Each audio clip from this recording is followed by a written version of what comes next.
আচ্ছা, ভারত নাকি পাকিস্তান কাকে বেশি পছন্দ করেন বাংলাদেশিরা? এই বিষয়ক একটা জরিপ কিন্তু অলরেডি চালানো হয়েছে, আর সেটারও কিন্তু ফলাফল অলরেডি প্রকাশিত হয়েছে।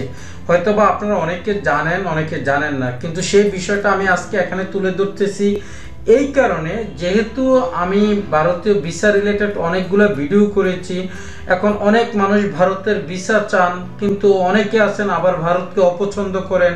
তবে সেই দৃষ্টিকোণ থেকে কিন্তু আসলে এখন ভারত এবং পাকিস্তানকে, এই দুইটা দেশকে নিয়েই কিন্তু বাংলাদেশের অনেক মানুষ অনেক ধরনের স্ট্যাটাস দেন।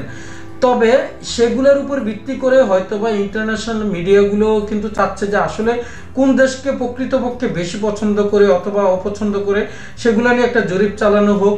আর সেই জরিপের ফলাফল কিন্তু ওনারা অলরেডি প্রকাশ করেছে। দেখেন, বাংলাদেশের একটা অনলাইন মিডিয়াতে কিন্তু সেই জরিপের ফলাফলটা তুলে ধরেছে। এখানে কি বলছে দেখেন, বাংলাদেশের 41.3% মানুষ দেশ হিসাবে ভারতকে অপছন্দ করেন, অন্যদিকে 53.6% মানুষ ভারতকে পছন্দ করেন।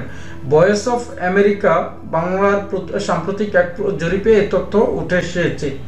জরিপে দেখা গেছে বাংলাদেশে ভারত ও পাকিস্তান উভয়ের একটি ইতিবাচক ভাবমূর্তি রয়েছে এবং দেশের মানুষ অন্যান্য উন্নয়ন সহযোগী দেশ সম্পর্কে ভালো ধারণা পোষণ করেন। আচ্ছা, এই রিপোর্টটা অনুযায়ী কি বলা যায়, আমি বিস্তারিত আর পড়ছি না, যেহেতু আমি এখানে তুলে ধরছি, আপনারাও দেখতে পারতেছেন যে আপনারা অনেকে আছেন হ্যাঁ পাকিস্তানকে অনেক পছন্দ করতেছেন। আমি এটা নিয়ে কোনো কমেন্ট করতে চাই না, আপনি পছন্দ করতেই পারেন, এখানে কোনো বাধা নেই। তবে যেহেতু ভারত আমাদের পার্শ্ববর্তী দেশ, আর ভারতের সাথে আমাদের সম্পর্কটা কিন্তু সেই 1971 সালের স্বাধীনতা যুদ্ধের পর থেকে, অর্থাৎ যুদ্ধ থেকেই, এটাও কিন্তু বলতে হবে, কারণ ওনারা কিন্তু আমাদের স্বাধীনতা হওয়ার পিছনে সর্বাত্মক সহযোগিতা করেছিল, এটা অস্বীকার করার কোনো জো নেই। আর বর্তমানে সবচেয়ে বেশি ভিসা প্রত্যাশা করে ভারতের কাছ থেকে বাংলাদেশের মানুষ, কারণ ট্যুরিস্ট ভিসা বলেন, মেডিকেল ভিসা বলেন, সব ক্ষেত্রে কিন্তু প্রাধান্য দেওয়া হয় ভারতকে আগে, এটা তো আমরা সবাই জানি। তবে সাম্প্রতিক সময়ে যেহেতু 5ই আগস্টের পরে 2024 সালের 5ই আগস্টের পরে যে ঘটনাটা বাংলাদেশে ঘটে গেছে, সেটার রেশ ধরে, সেটা একটা রাজনৈতিক ইস্যু, কিন্তু সেটার রেশ ধরে আসলে পার্শ্ববর্তী দেশগুলোর সাথে যখন আমাদের বিরূপ সম্পর্ক হয়ে যায় অথবা বিরূপ কোনো মন্তব্য তৈরি করা হয়, তখনই কিন্তু আসলে অন্যান্য মানুষ যাদের আসলে ওই দেশগুলো প্রয়োজন, তারাই সমস্যায় পড়ে যায়। বিশেষ করে দেখেন, যাদের মেডিকেল ভিসা প্রয়োজন তারা জানেন যে ভারতের সবচেয়ে ভালো ট্রিটমেন্ট হয়, এখন মেডিকেল ভিসা ওনারা চাচ্ছে। এখন কিন্তু এই সাম্প্রতিক সময়ের ভিসা নীতির কারণে এবং কি যেই ধরনের কমেন্ট অথবা যে ধরনের মন্তব্য করা হয়েছে ভারতকে নিয়ে, সেটার উপর ভিত্তি করে কিন্তু আসলে ওই মানুষগুলো এখন সাফার করতেছে যারা ভিসা প্রয়োজন, এটা আমরা সবাই জানি।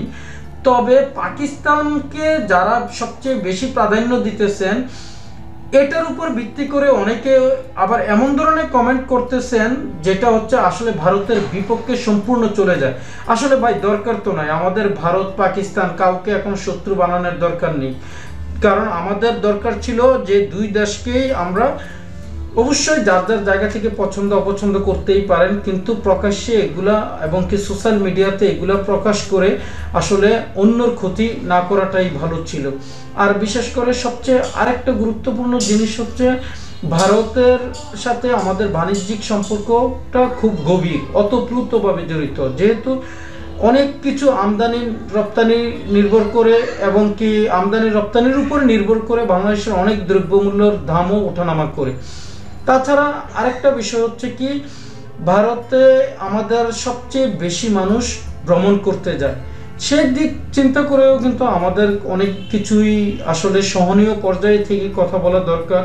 তবে যাই হোক বন্ধুরা, আমি এই নিউজটা তুলে ধরার দরকার ছিল আপনাদের সামনে, যে আসলে দেখেন এখনো বাংলাদেশের মানুষ, অনেক মানুষ আছে, অর্থাৎ 50%-এর উপরের মানুষই কিন্তু বোঝা যাচ্ছে, হ্যাঁ 1000 মানুষের উপর হয়তো বা আপনারা বলবেন যে এই জরিপটা চালানো হয়েছে, যেটাই হোক, কিন্তু এখনই কিন্তু 50%-এর উপরের মানুষ ভারতকে পছন্দ করে বলে ওনারা কমেন্ট করেছে। আচ্ছা যাই হোক বন্ধুরা, তারপরে আপনারা আপনাদের জায়গা থেকে কথা বলেন, যার যেটা মনে চায়।